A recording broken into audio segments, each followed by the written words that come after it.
Back in the locker room with Punch and the one that makes great points. Woof. That would be me. Brought to you by Chrysler, Jeep, Dodge. And, of course, we're celebrating the fact that Tony said, great point by you, Woof. Tony DeFazio, the Pittsburgh Sports Report. We're talking college football. You can pay me later. You made a great – you already gave him oh, that's right. He can pay you right. Platitudes. Yeah. That's what you call platitudes. Platitudes? Yeah, he tossed me a platitude. Tossed you a platitude.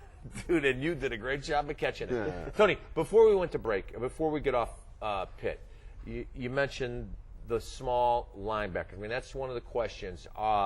Will the Pitt Panther linebackers be able to hold up at the point of attack? Boy, I really think the defensive line is going to have to answer that question for them. They have athletes that can run. But they're small. I mean, they are small. We're talking about a 210-pound starter on the weak side, wow, and maybe 225 pounds or so Doran Dickerson or Adam Gunn. They haven't really figured out who's going to start on the strong side.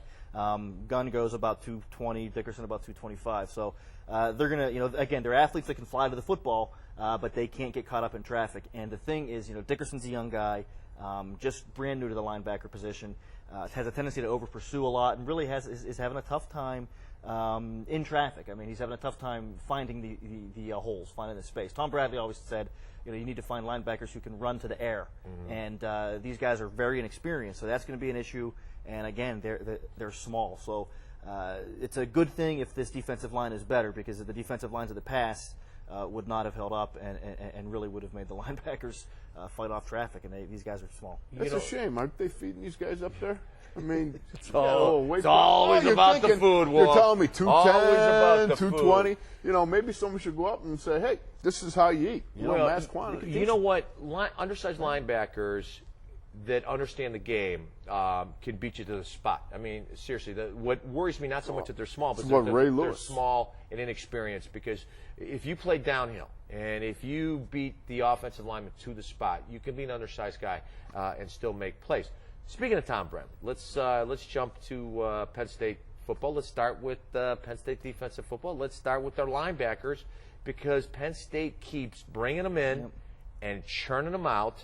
And with Posluszny starting now in Buffalo, and Dan O'Connor, the captain at Penn State, and Sean Lee, who I coached in youth football. I don't like to brag, Of course, I don't like to brag every single time that you talk about him. I played him. Hey, look, it's Sean Lee, coached by Tunch Ilkin. Who I played at nose tackle, which shows you how much I know. Well, you made him tougher. That's right. That's right. No, but I mean, seriously, they're phenomenal. I don't think they're going to miss Paul Posluszny. Yeah. And to me, that's saying a lot. What a statement that is. Yeah, What a statement that is. One of the greatest linebackers in Penn State history. That's a huge statement. According to Jack Ham, was it Jack Ham? Called him the best. Best ever. And very that's nice an praise. unbelievable That praise came from uptown. That's an incredible statement. That is a big statement. Again, you talk about Lee, Connor. I mean, these guys, Connor was looking at going to the NFL this year. Right. Decided to come back. And there's just so much talent there. They keep getting the recruits in. They call it linebacker university, and it's become a cliche, but it's absolutely true. I truly don't think they're going to miss a guy who might have been the best linebacker in Penn State history. That's amazing to me. How's the rest of that defense play out? Defensive line, secondary. They're inexperienced on the defensive line. They lost 3 of their 4 starters, so that's going to be an issue, and that may be you may see that come into play a little bit. But the secondary is strong. They had to replace their entire secondary last year, so those guys have all played together.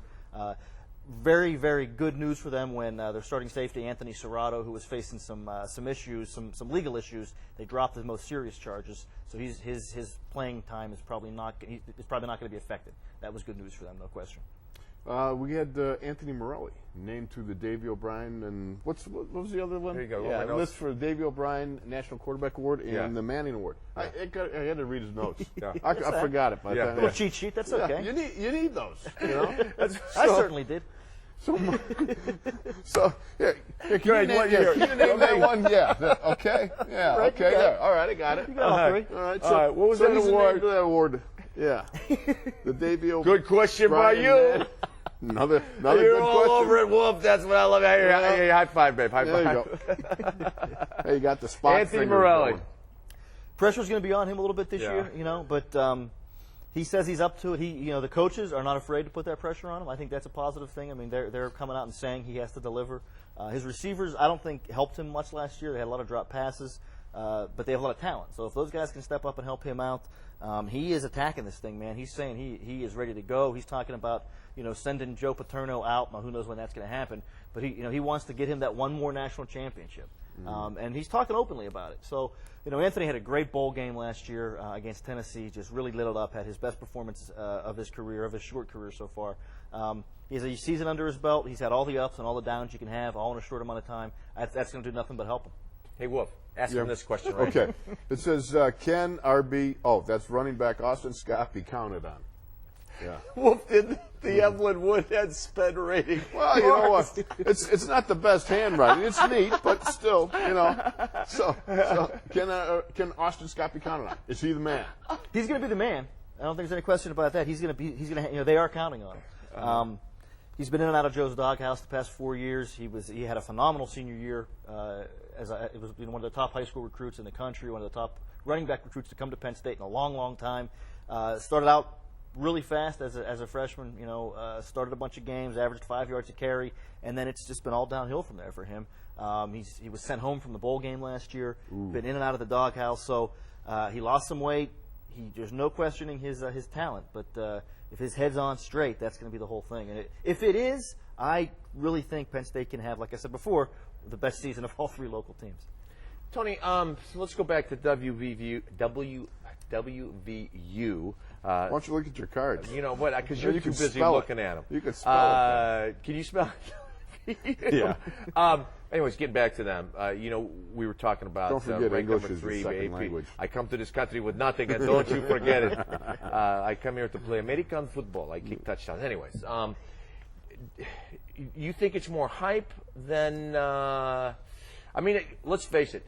When people look at West Virginia, in a lot of ways, they carry when you look at the athleticism, you look at the speed, you think, the old University of Miami teams, guys that just, fly. And, obviously they've had some of the similar issues.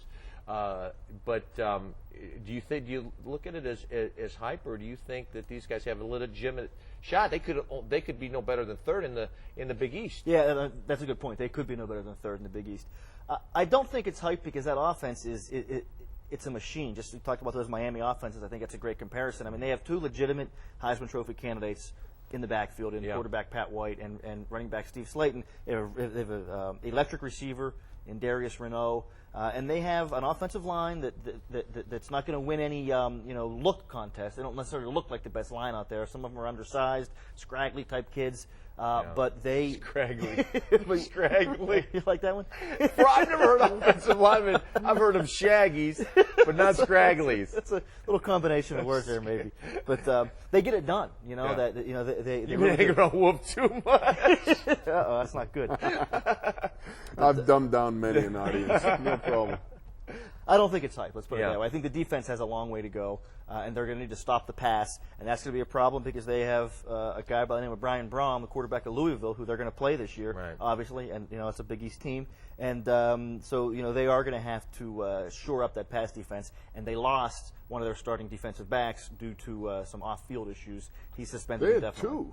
Two guys. Yep, a potential starting linebacker and their starting free safety. So they're suspended indefinitely. Someone stole a laptop. And they're in some trouble. So they must be very studious. I'm sorry. You know what? That's a good argument. That's a pretty good argument. Bad. Who knows? But that's a position that they could not afford to take a loss at, and boom, before the season starts, they already did. A couple of years ago, they had a great team with Chris Henry, Pac-Man Jones, all those talented guys. But that's sort of the year that they sort of turned into the Chris Henry and Pac-Man Jones, that we know with the off-field issues, and that derailed them that year. They're hoping that doesn't happen again this year. So, Tony, when do you think they get to burn a couch? That's what I want to know. Rutgers, when's there going to be a couch burner? Rutgers, Louisville, and West Virginia, all in the Big East, all could have a big splash here, obviously. How tough is it going to be because those three teams play each other, and how bad is it? I mean, this is all of a sudden like the Big Ten used to be. Yeah, everybody beats each other up. Right. So, Yeah, or it's like the SEC. In many ways, it's like the SEC now. That's a heck of a statement. Yeah. I mean, to me, the thing for Rutgers is going to be, now Rutgers is not a secret anymore. Everybody knows how good they are. The coaches, I think, in the past knew exactly what they were dealing with. But I'm sorry, the players in the Big East on these other teams weren't buying into that Rutgers hype, I think, right. and they were thinking it's still the old Rutgers of old that would go 2-10 every year. And got them confused with Temple.